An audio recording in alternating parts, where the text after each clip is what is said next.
This is the second part of the Ghost lecture for matrix perturbation. So what did we do in the last time? The main thing was we discussed simple invariant subspaces,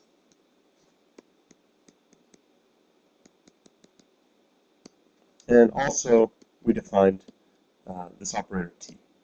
So T sends a matrix X to AX minus XB. And the way that we will use this is if a matrix A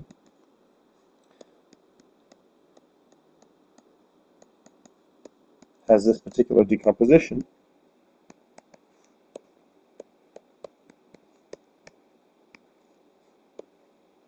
what we care about is the question of how close are L1 and L2, in particular how close is their spectrum. Because if you recall, what we saw was that a subspace X, which is equal to the range of X1, is called simple and invariant. If the spectrum of L1 and the spectrum of L2 are disjoint. And we also saw that T, defined by L1 and L2,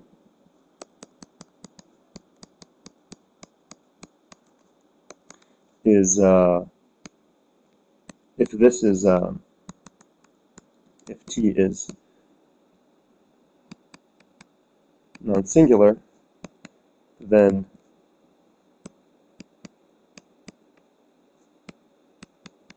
this is disjoint, and vice versa.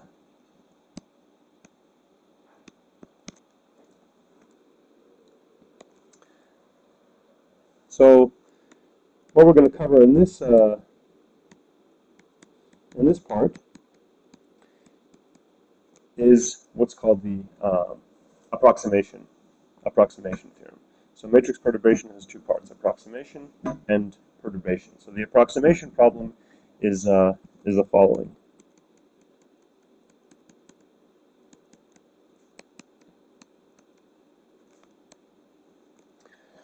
The approximation problem says, suppose that we have a matrix A, and let X1 be an orthonormal basis.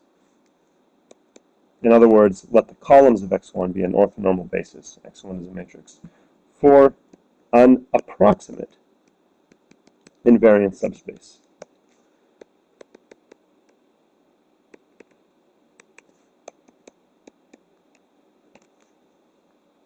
And let's let L equal to X1 permission transpose A, X1. So recall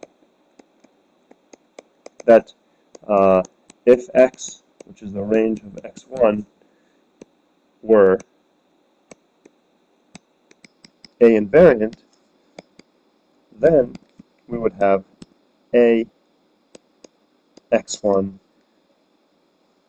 equals X1 L1. And in this case, recall that we said that L1 is a representation of A on the subspace X in the basis defined by X1. Okay, so if it were the case that it were invariant, then we'd have this representation. So let's suppose that instead we've got R equals A X1 minus X1 L1. Okay, and R is not equal to 0 because X1 is not quite A invariant. Okay, so again, if R were equal to 0, then we'd know that that R of X1, the range of X1, would be invariant.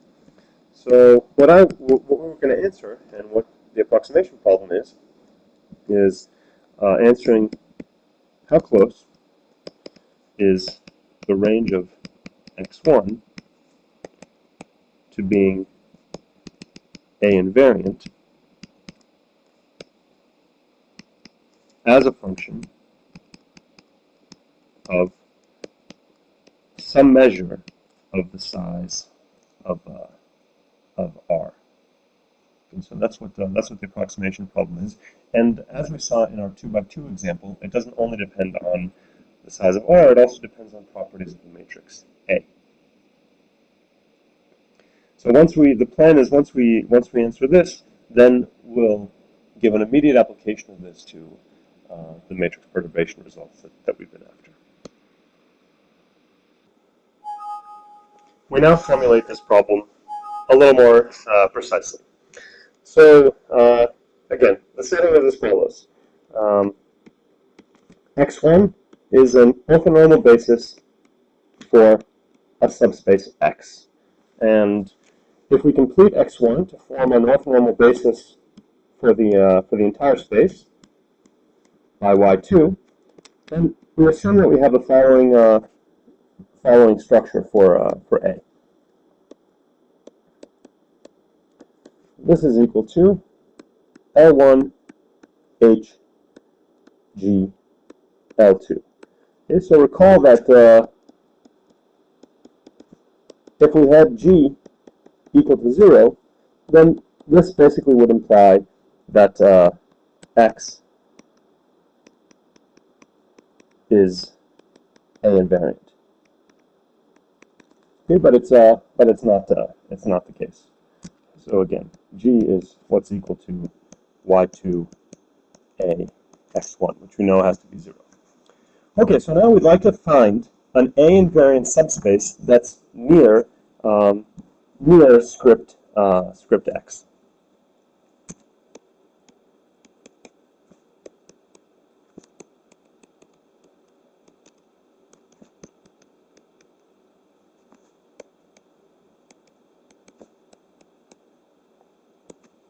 The main difference that we'll see later when we start discussing Hermitian matrices is that the existence of an invariant subspace is clear, and it's always the case. Whereas that may not be the case for non-Hermitian matrices, and that's why we have to work a little bit harder for perturbation theorems and approximation theorems for general matrices A. That's what we're considering now. As we did in the two-dimensional example a few classes ago, we're going to form our A invariant subspace that's near X in the following way. So let's let X1 hat, this is going to be the matrix whose columns span the A invariant subspace. This is going to be X1 plus some spillover from the perpendicular subspace, namely something that relates to Y2. So it's going to have this basic form, but we also want it to be normalized. So because of that, again, this is exactly the same thing that we did for that 2x2 example. We want X1 to have this form, and similarly, Y2 is going to have a similar form. It's going to be Y2, but we're going to have to adjust for something that comes from the perpendicular space, namely X1. And we do it in this way.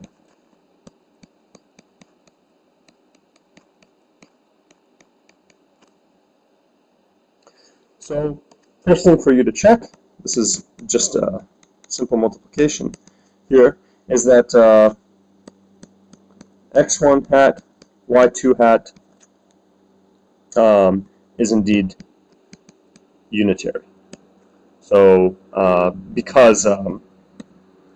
so basically it inherits that property from X1 and Y2, which by assumption are unitary.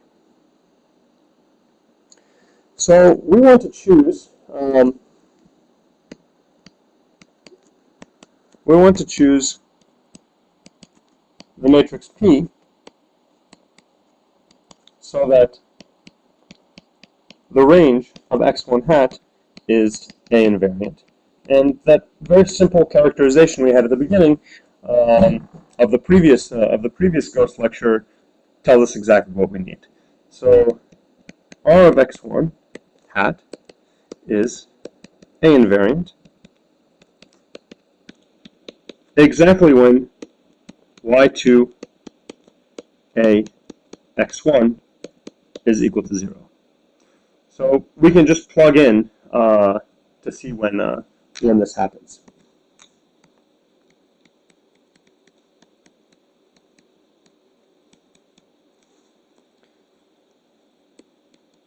Y2 AX is equal to 0 exactly when P L1 minus L2P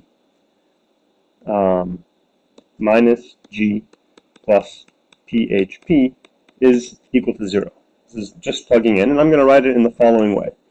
So this is equivalent to writing that PL1 minus L2P is equal to G minus PHP. And here you'll recognize this is exactly the operator T built out of L1 and L2 applied to the matrix P. So P is makes the range of x1 hat A invariant exactly when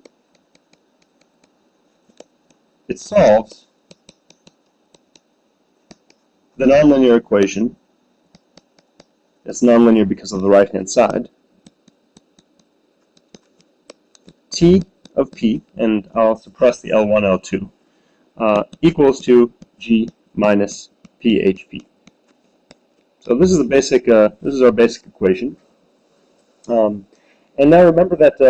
So if you remember back to our 2x2 matrix, in this case, P was just a 1x1 matrix. So this was just a quadratic equation, and so we could solve it directly. In this case, things are a little bit more complicated.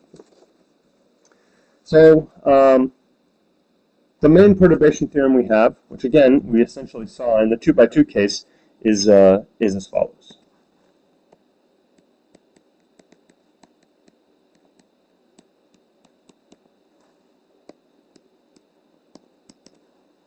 First, assume that T is non-singular, or in other words, another way to put it is that the spectrum of L1 and the spectrum of L2 are disjoint.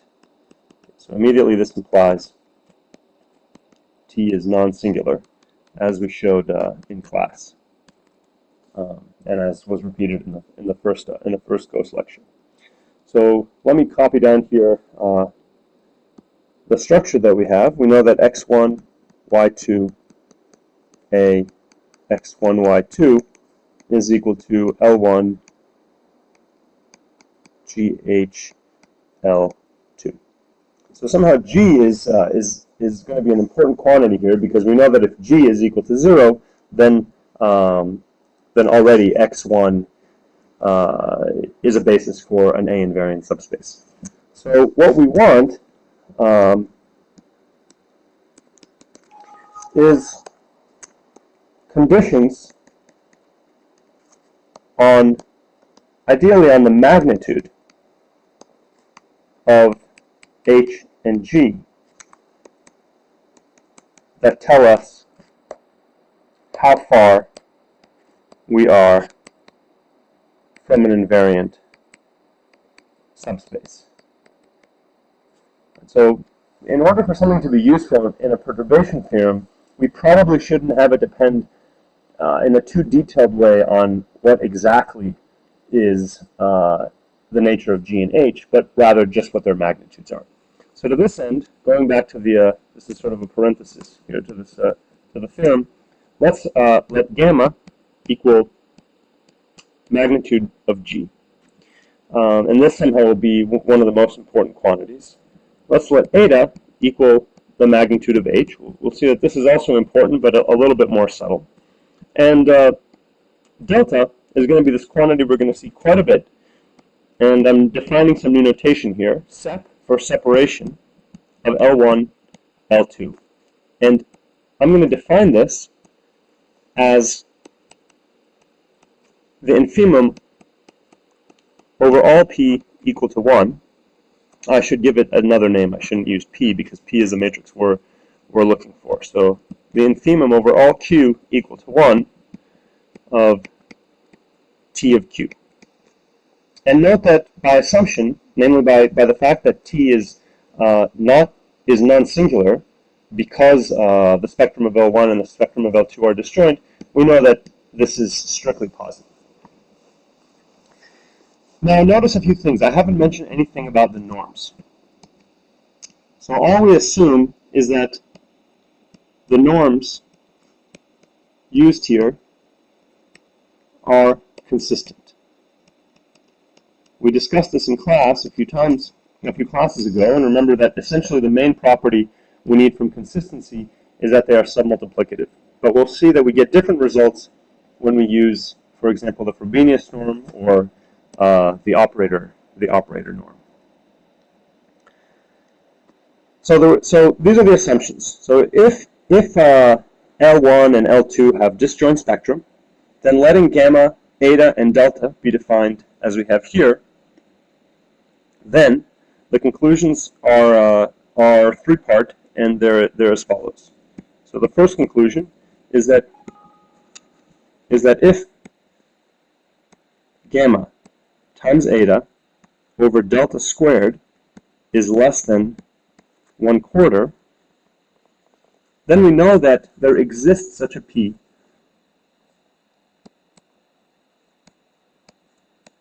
that we're looking for, and there exists such a p in particular that that satisfies the following,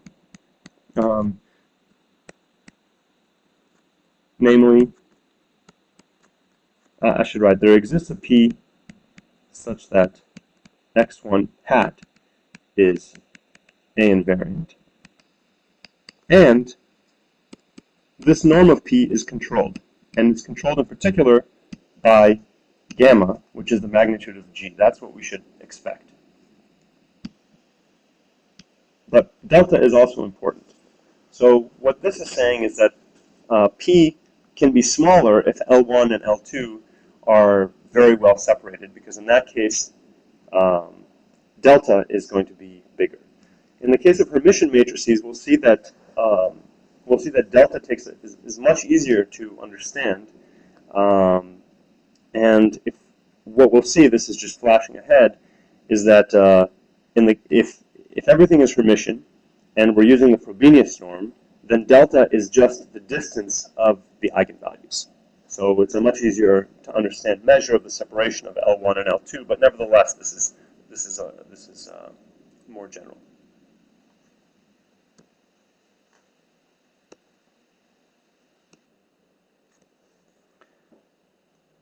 So I should actually write, there's a slightly more complicated expression that we'll see when we see the proof of this.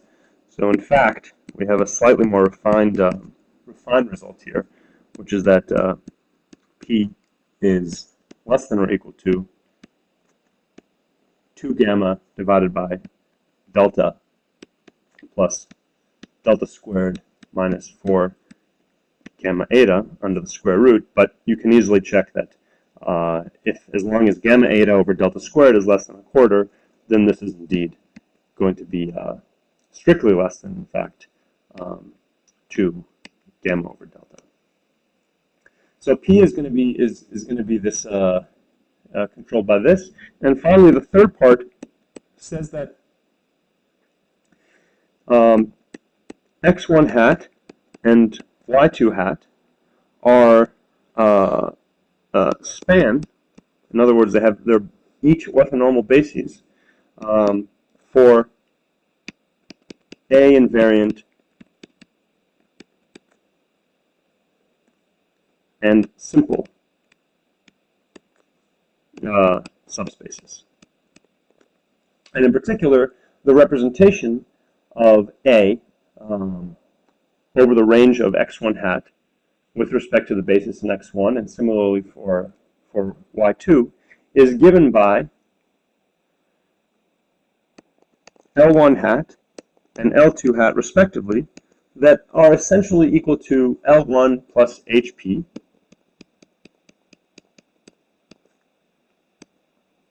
and L2 minus HP, but actually they're similar to these.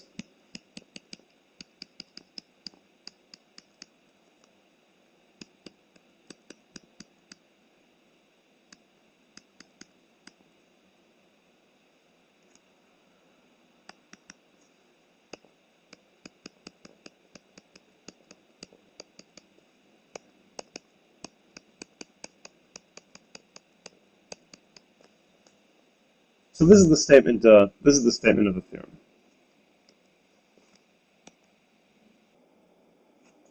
So let's do a brief recap and understand how we can actually use this theorem, because we've said quite a bit. So I want to do a recap and understand how we can use this theorem.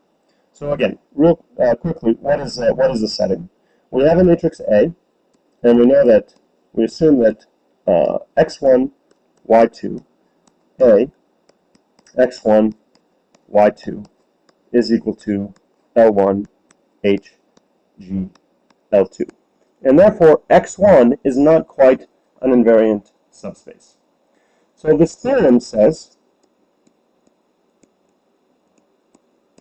that if if gamma times eta over delta squared, gamma is the norm of G, eta is the norm of H, delta is the separation.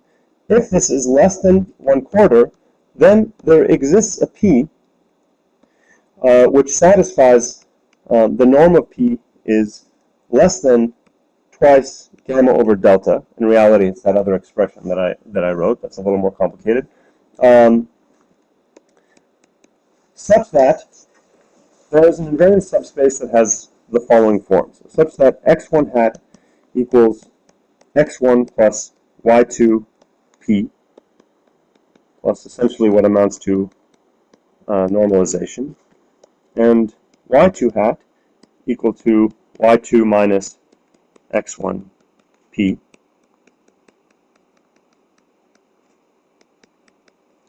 such that the range of x1 hat is an A invariant subspace. And it turns out that it's simple, and therefore that the range of its complement is A invariant. But what are the main questions that we want to ask in the approximation theorem? So the main question is how close is the subspace X to the range of x1 hat? So how close is X, which is not invariant, to the range of x1 hat, which is invariant? Okay, so let's see how we can use this theorem to quickly give some bound on that. So how do we characterize distance between subspaces? Well, there are many ways, but one way is via canonical angles.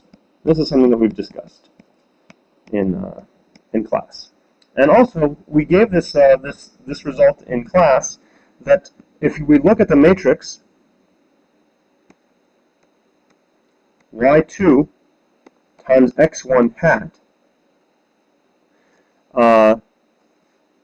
the singular values of this matrix are the signs of the canonical angles. So that means that if that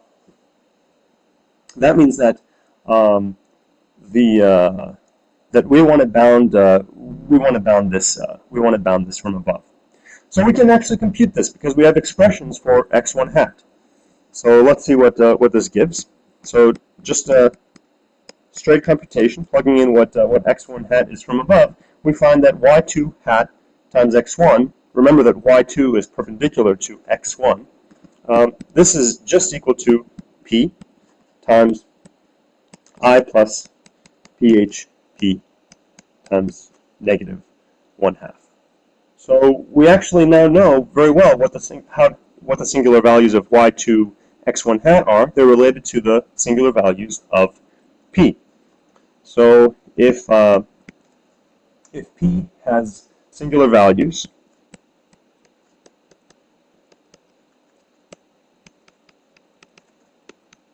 pi 1, pi 2, etc., then we know that the sines of the canonical angles, so these are the canonical angles between our approximately invariant subspace and our actually invariant subspace, are equal to pi I divided by 1 plus pi I squared, the square root of that. So this means that if we have a bound on the singular values of P, then we have a bound on the singular on the canonical angles. And indeed, we do exactly have a bound on P, because the theorem tells us that in whatever norm we chose, P is less than twice gamma over delta. So now it comes down to what norm do we want to use. So if we care mostly about bounding the canonical angles, then we need to bound this this sign. So we could even make this easier. So this is certainly less than pi I, and therefore we need to use the appropriate bound on the singular values of P. Now that's one measure of the distance between two subspaces. Another very related and interesting measure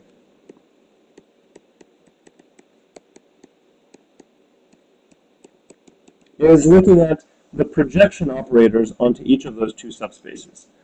So I don't want to burden notation too much, but let's let P1 be projection onto X1, and therefore P1 hat be projection onto X1 hat. Actually, what I really mean here is the range of X1 and the range of X1 hat. So the distance between these two projection operators, this is also an interesting measure of how far apart the two subspaces X1 spanned by X1 and spanned by X1 hat are.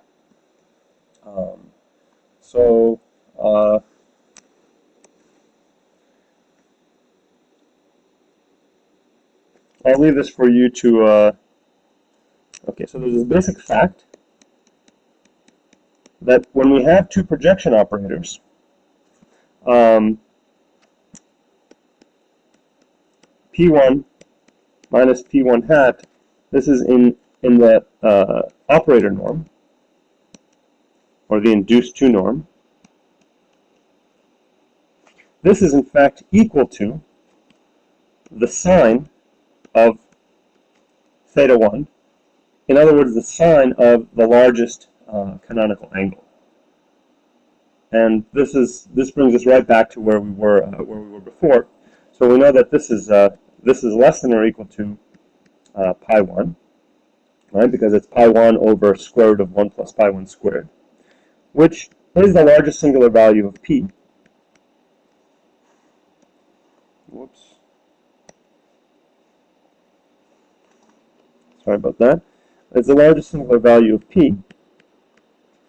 And if we've used throughout, so if gamma is equal to the operator norm of G, and eta is equal to the operator norm of H, and delta is equal to the separation of L1 and L2, but as measured in the operator norm,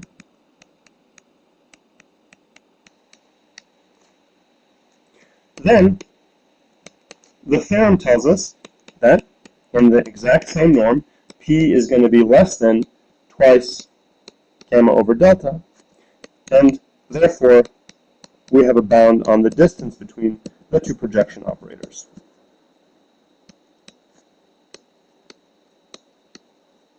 Okay, so this is essentially what this theorem means and how we can use it.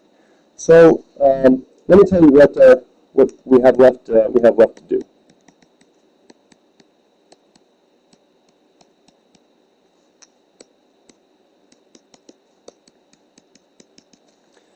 So first is the proof of this theorem, and that is not overly complicated, but we're going to postpone it for right now. Secondly, it's how to apply the approximation theorem to matrix perturbation, and that's going to be the subject of the next Ghost lecture. And then, what happens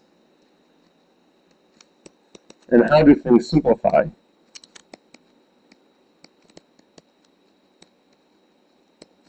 when A is Hermitian. So that's the plan.